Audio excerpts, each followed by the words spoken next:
السلام عليكم ورحمة الله وبركاته. أحبابي كيفكم؟ يا رب إن شاء الله تكونوا بألف خير وصحة وعافية. ورجعنا لكم فيديو جديد. 5 يوم رمضان مثل ما انتم شايفين أنا عم بعمل ملفوف سلقته، وهلا بدي أقطعه هيك مشان دغري يقعد لفين يعني بسرعة مشان أخلص على بكير. والشوربة اللي عملتها أمس كمان عدناها، هلا راح فرجيكم لقطة منها كتير طلعت طيبة. ورح نعمل كمان معلاق، كل اللي بيعرف معلاق الغنمي يعني معلاق عادي راح نطبخه كمان مع بعض. هلا راح اخلص هدولي وفرجيكم الشوربه مع بعملها انا فينا. هلا بدي اضربها دول وزيد اسطمي مثل ما حكينا وقوم بتحبوا انتم بدكم تزيدوه. حطيت لها بصلي وجزره وبطاطا بس، حطيت معلقه ماجي. هلا راح اضربها وزيدها كاسه مي، وانتم طبعا بتحبوا يعني اللي بتحبوه فيكم تعملوا. هلا راح اغطي الطنجره 10 دقائق تانيات واضربها على المكسي. حبايبي شايفين الشوربه كيف صار قوامها عندي؟ ضفت كاسية مي انا بعد ما خلطتها على الخلاطه. يعني انتم حي الخلاطه عندكم فيكم تخلطوها، ما فيكم بتصير يعني من دون خلط، بس تكون انه تسووها هيك ما بتاكل معكم كتير طبخ. هلا استوت عندنا، رح طفي تحتها هلا وخليها لعند العشاء. خليها شايفين هاي قوام صارت جاهزة، ما بدها اي شيء. هاي اول مرحلة خلصنا منها.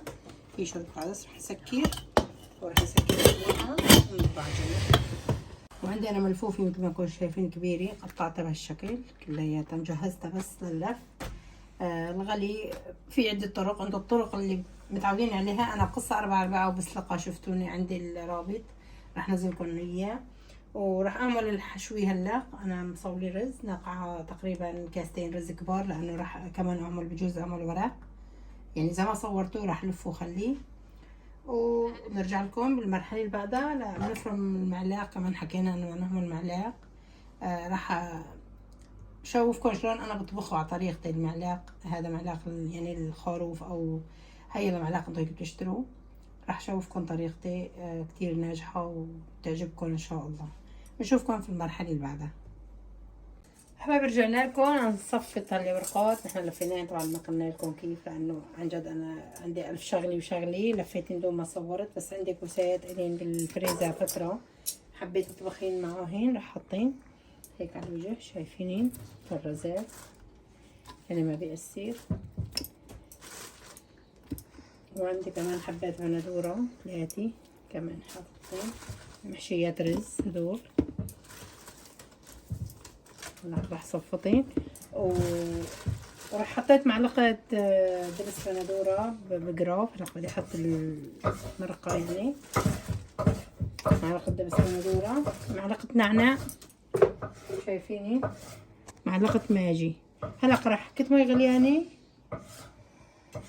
شايفينين بقراف. راح احب القراف هذا وكنت مي، بس طبعا راح احط مي سخنه واحط صحن عليهن وارجع لكم ان شاء الله. حبايبي انكم شايفين حطينا اللبس البندوره. طبعا حابه نحطه هلا ليغلى شوي يستوى عنا. حطيت نعناع مثل ما حكينا، معلقه ماجي، وراح نكتين على اليبرقات شايفين. راح احط شوي صغيره مي طبعا تحت الصحن، المي مو فوق الصحن، لازم المي مساواة صحن او تحت الصحن. هلا راح شاعل الغاز تحتين لانه عن جد تاخرنا. هلا راح اضيفني شويه مي. بروح الطبخه الثانيه مثل ما حكينا نعمل مهلاق، راح انقلكم كيف راح نطبخه. شوفكم المرحله اللي بعدها. رجعنا لكم مثل ما كنتم شايفين انا عندي مهلاق، تعرفوها سودا يعني هي سودا مهلاق كامل. انا فرمتهون شوي وهلا راح افرم هاي كمان شايفين بفرماناها هاي مو كتير خشني. فرمنا قسم وراح نقولكم شلون انا بطبخه شايفين هيك. راح افرمه ناعم كله شايفين. فرمناه هيك منيح صار. معليش اذا كانت شخفة كبيرة ما بيأثر يعني هيك. هلا خلصناه فرم، راح نحطه على الغاز نغليه غلوة مشان نروح منه كل الزفرة. نرجع لكم ان شاء الله. شايفين انا فرمت المحلاق كتير منيح والقلب طبعا والكل. هلا راح احط عليه مي. بدي عليه مي واغليه حتى ترتفع على خالص، وبحط له ورقة غار وحبة هيل وبس. هلا حبة غار وحبة هيل، بحط له ورقة غار وحبة هيل ان شاء الله، وبحرقه هيك شوي بس انه يعني شايفين. بس تغلى المي عنا بتطلع الزفرة كلياتها، بنكبها هاي المي كلها وبنرجع من اول جديد نحط له البصل ونفرجيكم شلون راح نطبخه، بيطلع كتير كتير طيب. هلا راح نعمل كمان الصينية ونحطها بالفرن ونشوفكم ان شاء الله هيك لحظة بلحظة يعني. فخلوا بشوفكم بالحليب هذا. خلاص رجعنا لكم عشان نمد الصينية سوا. شايفين عندي اللحمة ناعمة، حطيت لها بصلي وقرن فلفلي وشوية بقدونس وملح وفلفل. طبعا رح اكتب لكم كل شيء حطيته، وملح وفلفل قناع ورشة فليفلي. رح نمد اللحمة، شايفين هنمدها. بحبها من تحت اكتر ما احطها فوق البطاطا، يعني بتستوى اكتر عن جد، بتطلع منظرها اطيب. شايفين هنمدها بهالشكل هيك. ريحة اللحمة عن جد روعة. هلا راح اعملها هيك على الداير. شايفين هيك يعني بشكل الكفتة قلت المصري. هيك رح نعملها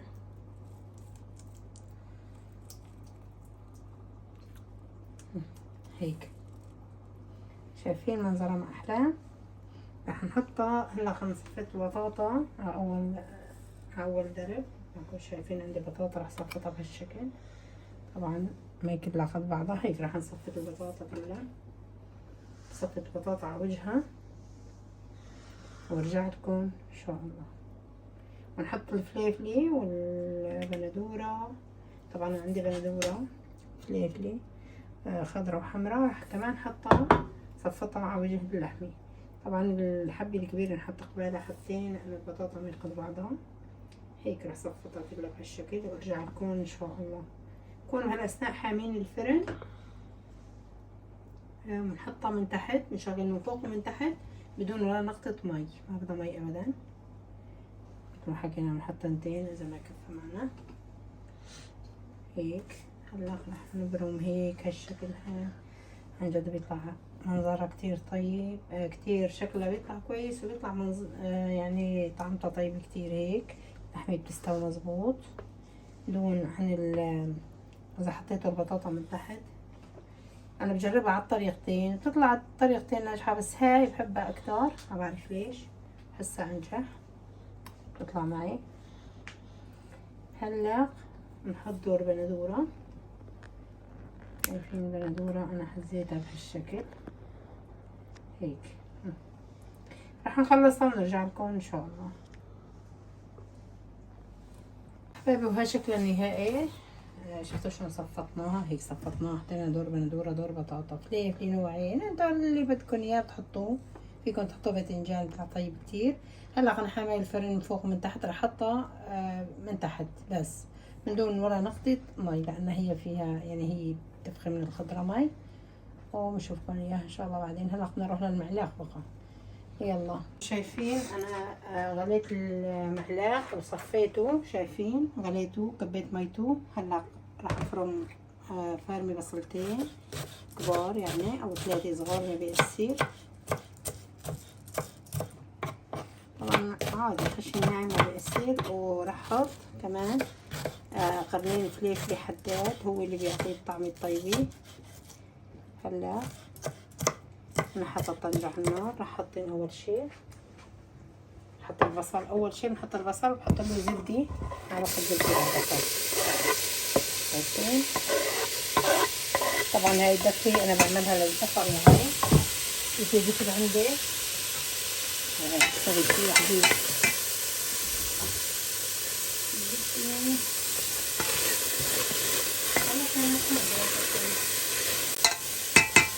شايفين؟ راح احط معلقة زبدة عشان طعمة البصل بتطلع كتير طيبة بالزبدة.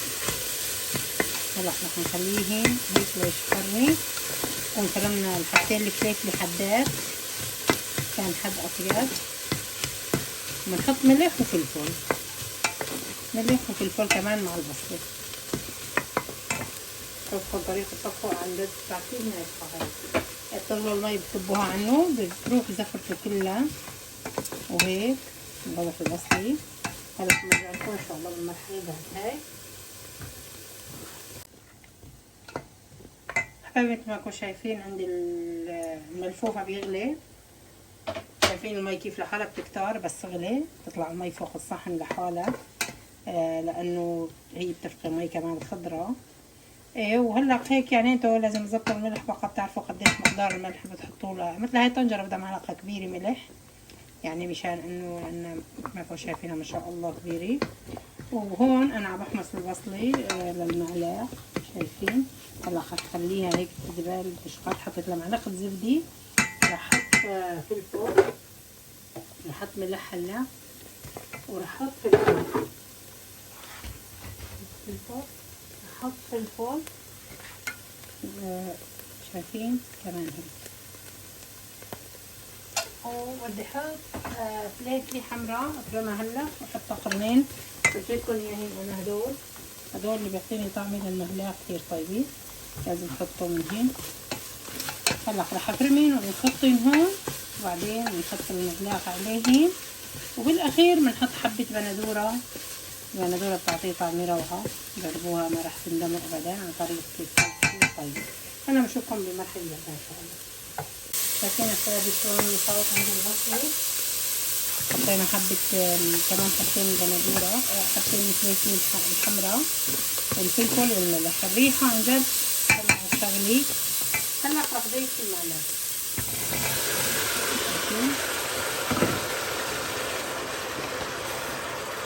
طبعا انا خير من معلقة كاملة يعني، بس السودا اكتر شي يعني